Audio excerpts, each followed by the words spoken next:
At the time of recording this, F1 2020 is just 1 week away. Yes, it's finally coming back. It has been the longest winter break, at least, that I've ever experienced in the world of Formula 1. But yeah, in 1 week's time, we will obviously be heading to Austria. I'm pretty certain, obviously, everyone that is watching this video has been counting it down rapidly. But yeah, after, obviously, winter testing, there were quite a few questions raised in the world of Formula 1. And unfortunately, obviously, with everything else that's gone on, those questions, some of them have been completely forgotten about now. Some have remained pretty much at the forefront of the F1 talk, the talking points in the world of Formula 1. But others have sort of faded away just a little bit. So today, we are going to be having a look through and making my 5 top talking points as F1 returns to Austria next weekend. Now, before we jump into this video, obviously, if you do go on to enjoy it, make sure you get yourself liked and subscribed, as well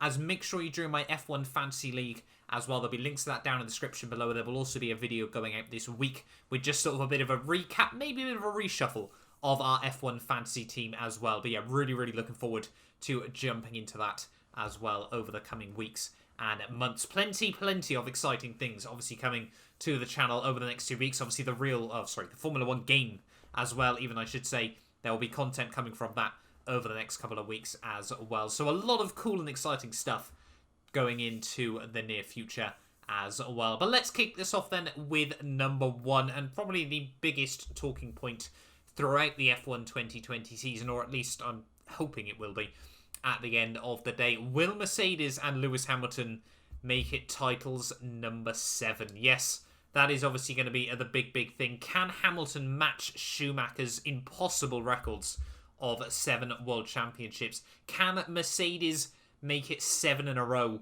as well in terms of constructors? Obviously, they've already now tied it with Ferrari from the 1999 to 2004 run with 6 in a row. But, if Mercedes can make it 7, they are, without a matter of a doubt, in my eyes at least, the best Formula 1 team in history. The way they've been able to come into Formula 1 and just dominate again is something that we've never really seen before in such a fashion and for such a long period of time, in this computer age of Formula 1 and everything like that. Now, personally, I think it is going to happen. I do honestly believe Hamilton and Mercedes are going to make it titles number 7. There's been very little in the way of a reshuffle from 2019. It's just going to be one of those things, especially, at the top. Mercedes, Ferrari and Red Bull are running at such fine margins anyway, that being able to suddenly find, this huge chunk of time somewhere or anything like that is probably going to be very unlikely. As well as obviously the fact, Hamilton, every season at the moment, he seems to just be upping his game a little bit more, just a bit more consistent, making fewer and less mistakes. And, that can be said for the whole Mercedes operation as well. But yeah, Hamilton and Mercedes titles number 7. Not a guarantee by any means. A shortened F1 season is probably going to spice that up, and that probably leads us quite nicely into talking point number 2. Talking point number 2 then is, will Red Bull and Ferrari be able to mount a challenge to Mercedes? Obviously, like I just mentioned, Hamilton and Mercedes are both gunning for World Championship number 7. But if you remember correctly, obviously last season, Austria played host to a very exciting race, and actually a race that was battled out with no Mercedes driver even involved for the race win in the latter stages of the Grand Prix. Obviously, Red Bull's Max Verstappen and Ferrari's Charles Leclerc dueling it out for race victory last time round at the Styrian Mountains. And are we going to see that again? Is certainly one big question that I'm sure everyone would A, love to see, and B, be a brilliant way to get F1 kicked off for the 2020 season. Now, obviously, last year's Austrian Grand Prix, that race, that final few lap battle, really did come at the perfect time. Obviously, today would have been the real-life 2020 French Grand Prix at the time of recording this. So the fact that, obviously, that race has always been a bit poor, and, you had all these people going on about how they were never going to watch Formula 1 again, and then we got that absolute cracker, I think brought a lot of fans back into the sport a lot more. And obviously, it played host to actually setting up quite a good run of races, actually, over the next few as well. But yeah, Mercedes, obviously, they still are firm favourites. I don't think anyone's trying to deny that. But Red Bull, Max Verstappen, he's looking quick, everything like that. Ferrari with Charles Leclerc, I'd be surprised if they don't try and sort of push him towards the number 1 role, sort of have Seb, especially as he's leaving the team, have Seb trying to play a bit more of a support role as well. But yeah, Verstappen and Leclerc, I'm sure they're going to be feeling strong, feeling feisty, and ready to mount a challenge to Mercedes. So, will Red Bull and Ferrari be able to mount a challenge? Let me know down in the comments below. Moving on, though, into number 3 is, can McLaren keep the forward momentum that we've seen from them over the course of 2019? Now, there's no denying that, 2019 was by far and away their strongest season of the modern turbo hybrid era. That podium back at Brazil seems so long ago, but also not that long ago, all at the same time. It's very, very weird how time moves in the world of Formula One. McLaren, they're on, they're on a forward march at the moment. Now, obviously, the move to Mercedes engines is still going ahead for 2021, so it's going to be interesting to see what sort of tactics McLaren play, whether they're going to focus on trying to obviously build up the 2020 car to be as good as possible, or they're just going to be looking more at 2021, and whether we're going to see them really just focus on cementing themselves ready for the new regulations of 2022. They're sort of in a bit of a weird, unique position, McLaren, in Formula 1 at the moment, of they're definitely on the rise again, but they've sort of almost got an advantage that could prove a hindrance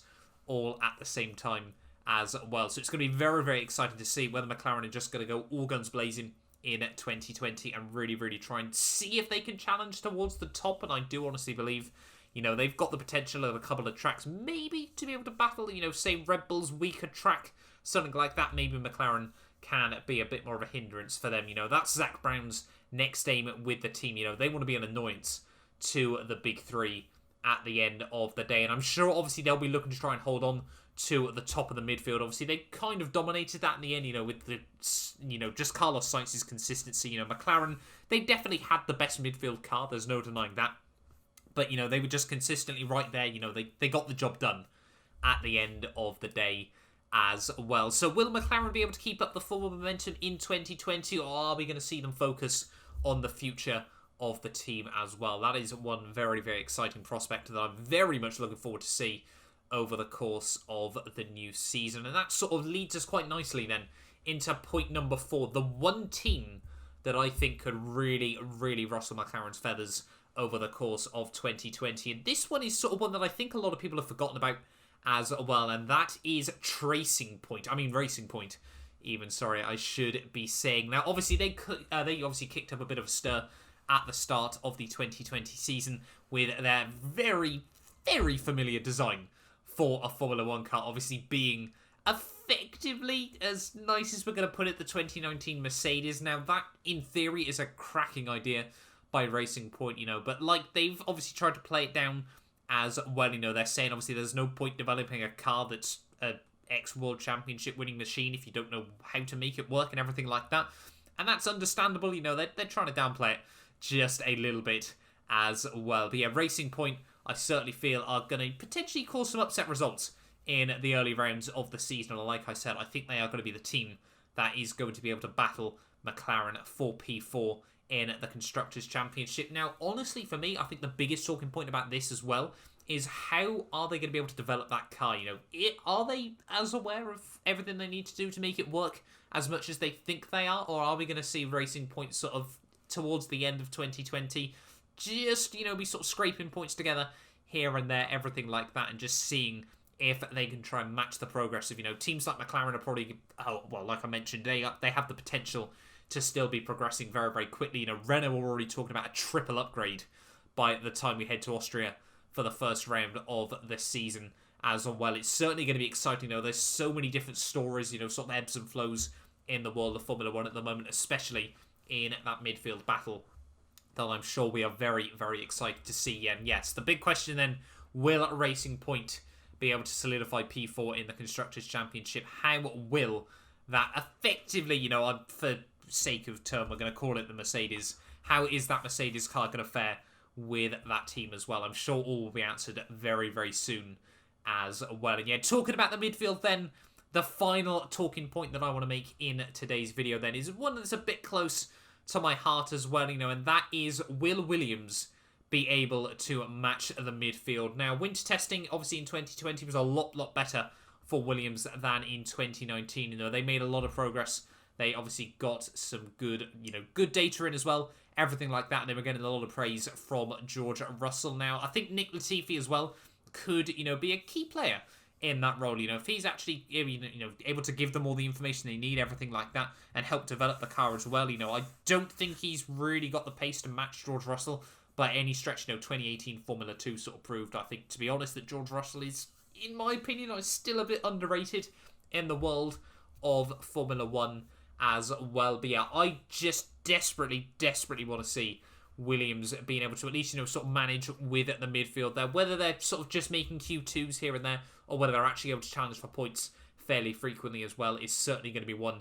that I'm hoping is a reality as well at the end of the day. Because, that team, if they can't get it together now, honestly, I think that their days are limited in Formula 1. If they can turn it around, by all means, I think they're definitely in for a few more years. But at the moment, just every single time, Williams just seems to just hang on in there by even less than it has in the years before. 2020 will certainly be a telling year for the Williams team. And yeah, let me know down in the comments below once again what your thoughts and feelings are. So just a bit of a quick recap then.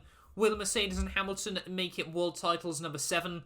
Will Red Bull and Ferrari be able to challenge them at the top consistently over the course of a season? Will McLaren continue making the forward progress that we've seen from them in recent years? How will Racing Point get on, and are they able to become the best in the midfield? And are we going to see Williams, at least on our TV screens, battling it out with other cars once again? Plenty more talking points coming from the 2020 season. Let me know your thoughts and feelings to all of those below, and any others that I might have forgotten as well from today's video. Like I said at the beginning, if you did enjoy, do make sure you get yourself subscribed as well for more F1 2020 content coming to the channel. Join my F1 2020 Fantasy League as well down in the comments below. There'll be plenty of content coming from that over the coming weeks and months. But yeah, that'll do us for this video though, guys, and hopefully I will see you all next time ready for F1 2020.